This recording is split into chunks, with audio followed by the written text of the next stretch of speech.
What's up you guys, it's Graham here. So I realize it's been quite some time since I made a video standing up, but this is the perfect time to make a standing up video because I have some good news to share with you guys. Spoiler alert, I ended up getting my offer accepted. And for those of you that saw the video I posted about 2.5–3 weeks ago, that the seller denied my offer, and I was disappointed, and I was sharing in that video like the seller should have taken my offer. I don't know why they didn't take it, that was a huge mistake. They ended up taking my offer, even though my offer was $70,000 lower than the other offer they had. So I'm going to be sharing in this video how I got the offer accepted, the potential I saw in this place, and also why I decided to buy in the area that I bought in. So real quick, here's a 60-second synopsis for those that didn't see the first video I posted when the sellers denied my offer. But basically, I've been looking for like 3.5 months to try to buy a property, and I couldn't find anything, but this place came up. It was absolutely perfect when I saw it in person. I ended up writing a full price offer on it. They had 7 other offers. They counted all of us best and final.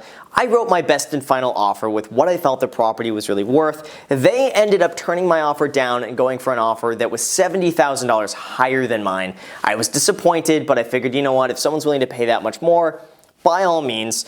2.5 weeks after I did that, that offer fell through. The other backup offer they had also fell through. They came back to me. I offered basically the same price I did the first time. They turned it down. I offered it again. They turned it down. And then I was so frustrated, I made a video posting about it. And that's where we are today. They ended up taking my offer. So here's what ended up happening. The first time that they denied my offer, I basically explained to them how this was the best offer that they're gonna get, given that it is a sure thing. It's a guaranteed close. All they have to do is sign. And they turned it down. So what ended up happening was that I spoke with the agent. And the agent said my last buyer ended up doing like $2,000 worth of inspections on the property. They did their sewer line inspection, roof inspection, general inspection, plumbing inspection, foundation inspection. Like, they did everything. They spent $2,000 doing all of these inspections that I wouldn't have to do myself. So I said, send me over all of the inspections and I will make an offer based on these inspections at a point where basically I can remove what's called the inspection contingency, so I won't do any inspections of my own, and I will make an offer that is not going to ever be renegotiated given all of the issues, the little minor issues with the property. So sure enough, I get all the inspections back. There are a few little things in there that I figured, yeah, they should probably be fixed at some point in the next few months or next year. So I then made another offer on the property and they came back saying, here's an appraisal that the last buyer did that shows that that appraisal came in way higher than where you're offering right now.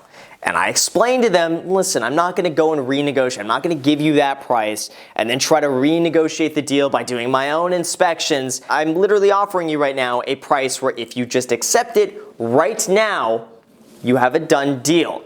Now, the issue and the leverage that I knew I had with the seller, and I definitely took a risk by doing this, was that they were now on the market for 3 weeks.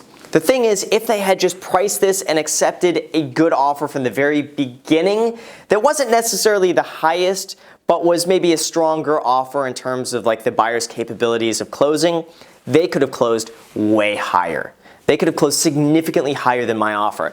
And not only that, but the offer that I wrote myself when I first offered was way higher than what I'm offering right now. Because I knew that to sell a place like this, the best chance that they have is to sell it in multiples within the first few days. If they don't do that, if it sits on the market for more than 3 weeks, all of a sudden, so many buyers out there subconsciously think, why has it been listed for 3 weeks? Why don't they have an offer on it? There must be something wrong with it. And this is how stupid it is, but as an agent, I have seen this happen so many times that I can recognize that and see to myself, this is a good deal that is just psychologically turning buyers away because it fell out of escrow. That's not warranted at all. It's just a stupid psychological thing that buyers just think it fell out of escrow and therefore it's a bad deal. When in reality, the buyer was just crazy to begin with. And all of a sudden, that could be my advantage in the deal. So I'm explaining to them that basically my offer is the best and they should really go and take it. And again, they kept turning it down. So we were going back and forth one night. I think this is the day after I posted that video. We're going back and forth, and they again turned down my offer. I just kept basically resubmitting the same thing over again. and they would turn it down. And then I like literally write the exact same offer with just another letter, explaining like, take my offer, it's been another day. They turn it down. And so I offered in the moment, I said, you know what? I will come up $5,000 higher right now if you can accept my offer in the next like 2 hours. So I'm waiting there, it's like 10 p.m. and I'm hoping like by midnight they're gonna take my offer and I'll pay $5,000 more just again for the convenience of just, you know, take it. Here's $5,000 extra. And sure enough, they turned it down. And I'm thinking like, why are they, I just gave them an extra $5,000 for nothing. All they had to do was just accept it. And at that point, I'm like, you know what, I'm getting fed up with this. So basically what I did is 2 days went by and then I just resubmitted the original offer that I wrote that was lower. And I basically said, you have 8 hours to take this offer. If you don't take this offer, I'm gonna withdraw the offer in writing. I'm gonna wait 1 week, and then the next week, I'm gonna offer $10,000 less. If they don't take that offer within 8 hours, I will take that off, and then the week after that, I'm gonna offer $10,000 less. And I will continually, every single week, just offer $10,000 less until they take it. And every day that they're sitting on the market is a day that they lose their leverage. They had all the leverage for the first few days, but after that, after they fell out after 2 weeks, all of a sudden, the buyer is in the driver's position of the property, not the seller. So I knew I had the upper hand. And I knew the chance of them getting that activity again and getting the price that they originally wanted was slim to none. And I figured at this point, I'm willing to take the risk of losing it, knowing that at the end of the day, I could score basically a better deal. After 8 hours, they basically came back and said, okay, we'll take the offer, but how about you reduce the closing from 35 days to 25 days? I said, no. That offer is exactly it. Take it or leave it. So then they came back and said, okay, well, how about we can just renegotiate the home warranty plan? We'll take out the home warranty plan. I said, no, it's best and final. This is it. If you ask for anything else on the deal, I'm taking it off and I will offer $10,000 less next week. And sure enough, they ended up taking it. And when they took it, I was ecstatic because this is an offer, believe it or not, sorry sellers if you end up seeing this, I don't think you will, but the offer that was accepted was lower than the offer that I would have paid had they just accepted it when we were in multiple counter offers. I wasn't gonna renegotiate anything anyway. So, you know, they ended up losing a little money on there, but they took the risk for a much higher offer. It didn't pay out, and that loss from that end was my gain. And they also had an appraisal, like I said, that was way higher than where I'm in escrow at right now, where I'm supposed to close. But here's why I saw the potential in this place. First of all, it's 2 miles away from the Inglewood Stadium. Now, for those of you that aren't around Los Angeles, this is the new Rams Stadium that's going up. And it's estimated that they're spending about $5 billion building out this infrastructure for the stadium. Not only that, but a lot of investor money right now is coming in around the stadium in anticipation of this doing like really well. So right now you're finding a lot of investor money just pouring into this entire area that's expanding outwards. And the property that I'm buying is within a 2-mile radius of that, so I should see a lot of benefit from that. The other upside with this is that it's about a mile away from what's called the Crenshaw Plaza. Now what this is a very old, outdated mall that no one really goes to anymore. But they're gonna be undergoing a $700 million renovation to revitalize the entire area. They're noticing that the demographic of that area is shifting and it's going towards more higher end luxury, retail, fine dining, you know, living, all these extravagant things. So they're investing $700 million, which is probably gonna be closer to $1 billion realistically by the time they're done with it, into renovating that entire structure. But the other thing I'm looking forward to is that this property is 2 blocks away from what's called the Crenshaw line. Now this is a line that goes from Los Angeles Airport all the way to what's called the Expo line, which is at Crenshaw and Exposition. The Expo line was big for Los Angeles because it was a rail that went all the way from Santa Monica all the way to downtown Los Angeles. And now this connects Santa Monica all the way to LAX, or downtown from LAX, because basically now the whole tram comes and can go through and connect.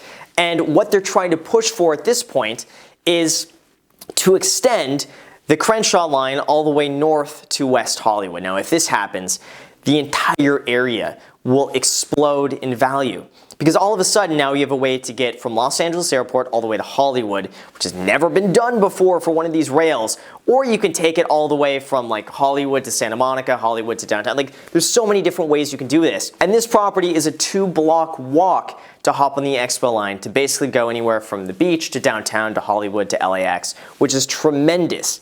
So right there, you have 3 major things that are going to be bringing up this entire area over the next 10 to 20 years. Like I said, Crenshaw Line, Crenshaw Plaza, and also the Inglewood Rams Stadium. All around this property, and that's why I believe that this whole area is really poised just to go up in value over time. Now the second thing that I saw with this property that I can add a ton of value with is that for some reason, it was inaccurately advertised as a 1-bedroom, 1-bathroom. Now, anytime any sort of agent is looking for their clients, 99% of the time, they put 2 bedrooms as the minimum. Anytime a buyer is looking for a duplex, 99% of the time, they're going to put in 2 bedrooms as the minimum. So this property didn't even show up. For probably like 90% of the people out there who would have loved this place, it just didn't even show up for them. In reality, it was really a 1-bedroom, 1.5 bathroom, and the 2nd bedroom was just opened up to the living room. For probably like $3,000 maximum, you could enclose the 2nd bedroom, put a door in the hallway, and all of a sudden you can call this a 2-bedroom, 1.5 bathroom. And then if you were to ever sell it, you say buyer to verify 2nd bedroom. You know, 2nd bedroom could be used also as a den, whatever it might be. But the fact remains, this is a room with a closet that can be enclosed and called a 2nd bedroom. Just by doing that, I could spend $3,000 and turn this into a 2-bedroom. Just by that, if I were to rent out the other unit, I can get a few $100s more every single month. If they sold this as a 2-bedroom, 1.5 bathroom for each side, so they would have spent maybe $6,000, $7,000 max doing this. That would have translated to probably an extra $100,000 in sales price. Just by doing that. That is something that I absolutely would have done. If I were ever selling this place, turn it into a 2-bedroom. I mean, it's the easiest thing that you could have done and expose it to everybody who's now looking for a 2-bedroom, because in reality, and I'll make videos about this whole thing because this is what I want to do, I'll show you guys, like, this is very much a 2-bedroom. Now, the next way I can add value to this is with the garage. They have a huge, oversized garage that eventually, when I save up the extra money, I want to turn this into what's called an ADU, which stands for Accessory Dwelling Unit. This is basically where I can spend about $180,000, let's say $200,000 max, making this a legal triplex now instead of a duplex. All of a sudden, I'm going to spend $200,000 and I'm going to get back around $1,600 to maybe $1,700 a month extra in rent. So I'm trading $200,000 at the very most for about $1,700 a month extra. That to me seems amazing. So I can add value by turning it into a 2-bedroom and also someday turning the garage into another unit. And honestly, just by doing these 2 things, I really expect the value of this place should really be more like $1,150,000 to maybe $1.2 million at the very most. Right now, the area doesn't support anything beyond that. If I were to spend like $180,000 redoing the garage. But honestly, there's still a lot of equity to be made just by doing these few little things and waiting over time. But this is a place, like I said, I'm planning to keep this forever. I'm never going to sell this place. This place to me is just gorgeous. I love it. Like, I'm very rarely ever just like, yeah, I love this place. And now this was that place. Like, I really like it a lot. So I'm going to be making for sure a few house tour videos on this, and I'll be showing you guys everything in person once I actually close, and I'll walk you guys through everything that I'm going to be doing so you guys will see. So make sure to subscribe so you can see all of that. But anyway, last moral of the story here is just this, is that anytime you're going back and forth on an offer, if you're a buyer, stay firm. If you really feel like you know what it's worth, stay firm on your offer. That's what I did. If anything, I even got more aggressive as I had more leverage. I understood that all of a sudden I could be more aggressive with my offer and not lose it because the sellers didn't have any other option. Because they screwed themselves by taking a high offer from the very beginning. Unfortunately, sorry sellers, but that's what ended up happening. And they ended up getting a slightly lower price at the end of the day. I mean, it's still a fair price for everybody. But at the end of the day, it was something that I recognized the opportunity and I just went for it knowing that this place honestly was absolutely perfect. Now really quick, for those that watched the very end, here's a cool offer. Now I've been considering doing this and I think now is the point where I should just do it. I had this idea a few weeks ago when I was talking with Meet Kevin about hosting an event in the backyard of this place where I share everything I know about real estate investing.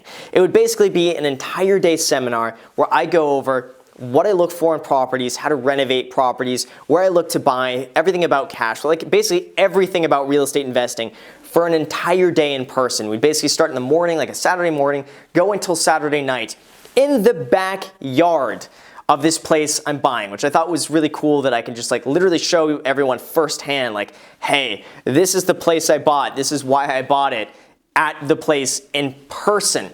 So if you guys are interested in this, I want to keep it really small, so it's probably just going to be 15 people, and I got to cap it out at that because I've never done something like this before, so I don't want too many people going to this, but I think 15 people will be a good amount. Now, yes, it is going to be a paid event, but you will have me in person at my place and Kevin in person for the entire day, really answering all of your questions one-on-one, like I said, in person. Now, typically I'm doing like $250 for 45 minutes on a coaching call, but this would be way less than that when you break it down per hour for the entire day. So if you guys are interested in doing this, the link is in the description. It's probably going to be mid-October sometime. Obviously, all the information's in the description. So if you guys are interested in that, only 15 people. I've never done this before, so I hope it's good. Obviously, it will be. I'm nervous about talking in front of groups. But anyway, trying to get over that fear. So if you guys want to check that out, make sure to check that out. So anyway, you guys, thank you so much for watching this video. I really appreciate it. If you guys enjoyed this, make sure to smash that like button.